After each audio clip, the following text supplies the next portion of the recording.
Bienvenue à toi qui t'es encore perdu sur la toile et qui est encore tombé sur une vidéo. Euh,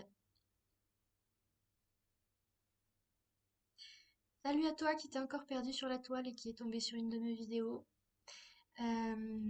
Pour cette deuxième vidéo, je voulais vous parler de l'annonce de mon diagnostic. Donc j'avais fait un petit plan tout détaillé dans le bloc-notes que j'ai fermé sans enregistrer. Donc voilà, ça servait bien à quelque chose de faire du taf de préparation.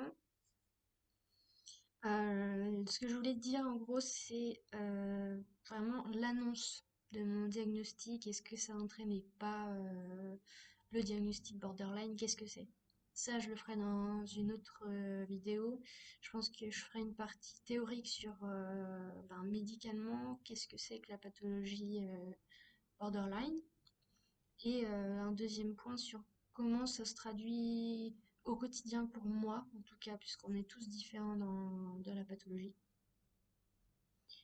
Alors, le diagnostic. Si on reprend depuis le départ, en gros, c'est une année très pourrie pour moi. Euh, alors que ça, c'était plutôt parti pour du bien. Déménagement, rapprochement de mon amoureux, nouveau travail. Sauf que ça s'est pas du tout passé comme ça. Il s'est passé des choses. Et en fait, cette année, j'ai été hospitalisée à 3 reprises dans une clinique psychiatrique parce que j'avais fait des tentatives de suicide. Joyeux! Spoiler alert, ça n'a pas marché du coup. Et en fait, après les deux premières que j'ai fait l'incommensurable erreur de ne pas continuer à être suivie, de me dire que je pouvais traverser ça seule et que j'avais besoin de personne, ce qui est totalement faux. J'étais dans le déni, j'étais diagnostiquée juste, je m'entends, hein, dépressive. Bon, ça, de toute façon, je le savais moi-même, c'était pas la peine de me le dire.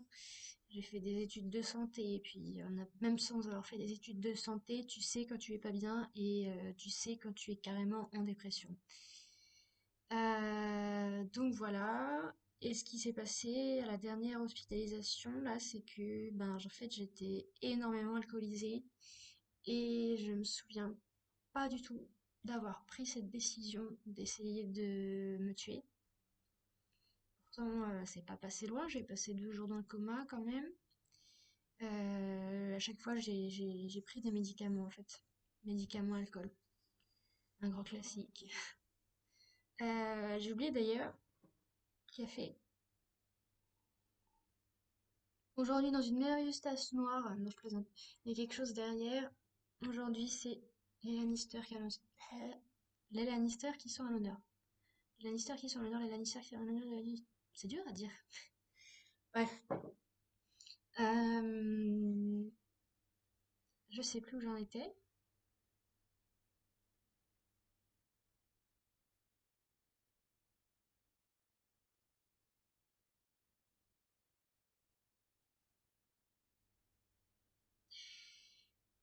Oh oui, effet secondaire des médicaments. Oui, donc j'ai été dans le coma, j'ai failli mourir. Et ce coup-ci, je me dis, c'est vraiment la dernière chance. Donc là, je suis d'attaque pour faire un suivi, pour aller voir tous les professionnels qu'on me dit de voir. Euh, Parce que j'ai peur que la prochaine fois, ce soit la bonne, si on peut dire comme ça. Et mon entourage va finir par s'épuiser aussi. Avec tout ça, ma maman est devenue dépressive aussi. Mon grand-père se ronge les sangs tous les jours parce qu'il a peur qu'il se passe quelque chose. À savoir que ouais, dans ma famille, j'ai vraiment, en gros, que ma mère et mon grand-père. Voilà. Et mon copain qui en a marre de me voir triste et de me récupérer dans des états pas possibles, d'appeler les urgences, de venir me voir, me rendre visite dans les hospices, etc. J'ai la chance vraiment qu'ils soient soutenants tous les trois pour moi, vraiment plus, plus, plus. Et je peux. pas me permettre de les décevoir à nouveau. C'est pas possible. Je sens que ce serait la fois de trop. Donc voilà, c'est terminé les conneries. Pourquoi je vous dis ça? Parce que je pense que ce qui m'a vraiment motivée cette fois-ci, c'est qu'on m'a vraiment diagnostiqué. C'est l'infirmière addictologue de la clinique où j'étais qui m'a dit un jour en séance, bah écoutez mademoiselle, j'ai échangé avec votre psychiatre et on en est venu au fait que que vous avez des troubles de la personnalité état-limite, que vous êtes une personne borderline. Alors, euh, quand on te dit ça, carrément tu te prends un gros mur dans la gueule parce que ça y est, tu es malade et tu as une maladie psychiatrique en plus.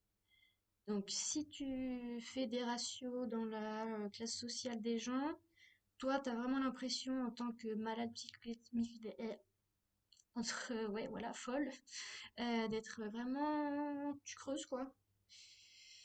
Donc, ça fait quand même un choc.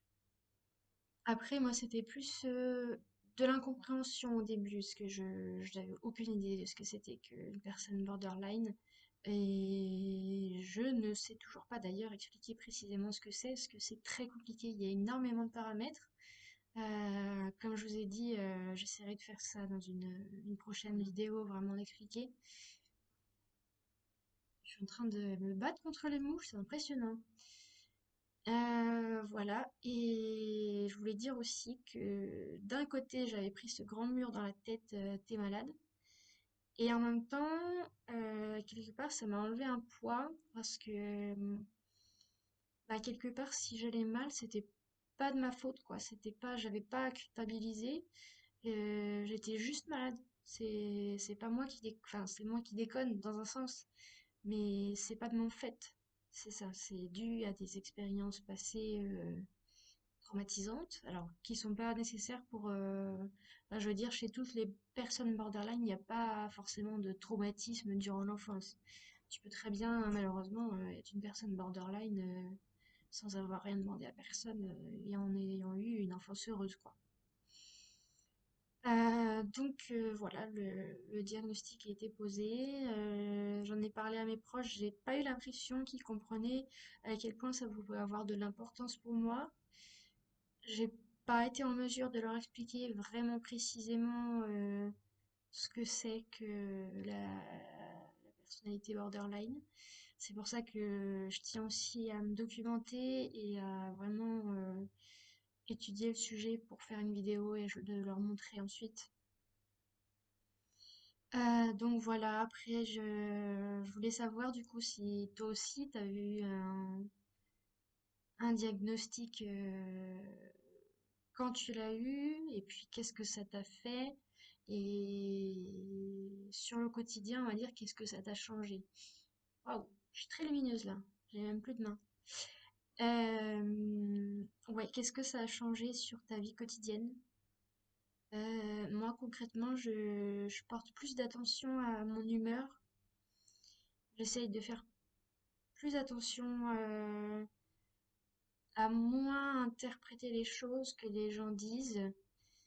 Et surtout, j'essaie d'apprendre à gérer mes crises de quand j'ai envie de me faire du mal, parce que pour une broutille, hein, je suis capable d'avoir envie de me scarifier parce que je sais pas, j'ai cassé ma biscotte. Enfin non, mais globalement, c'est à peu près ça le délire, quoi. Donc voilà, si tu étais diagnostiqué aussi, comment tu le vis? Qu'est-ce que ça a changé dans ta vie? Parce que moi, je me pose beaucoup de questions. Du coup, est-ce que j'ai le droit à des aides? Est-ce que faudrait que je demande un emploi aménagé? Enfin, voilà, à quoi j'ai droit? À quoi je dois me raccrocher? Ce qui me donne du courage surtout, c'est que la personne m'a dit, la dictologue qui m'a diagnostiqué, m'a expliqué que c'était un trouble qui se soignait. Donc ça c'est quand même très positif. J'ai eu la chance de rencontrer, virtuellement, une fille de mon âge à peu près, borderline elle aussi, mais qui prenait pas de traitement et qui visiblement était guérie en somme. Donc ça m'a vraiment encouragée, même si j'étais pas très à l'aise avec elle en vidéo, parce que je suis d'une nature assez réservée et timide, donc c'est pas toujours facile. Voilà, quoi qu'il en soit, n'hésite pas à donner ton impression, ton témoignage. Moi, je me ferai un plaisir de lire ton commentaire ou ton petit mail, il n'y a aucun problème. Et puis, j'ai envie de dire, ben, on se retrouve pour un autre petit café. Chill.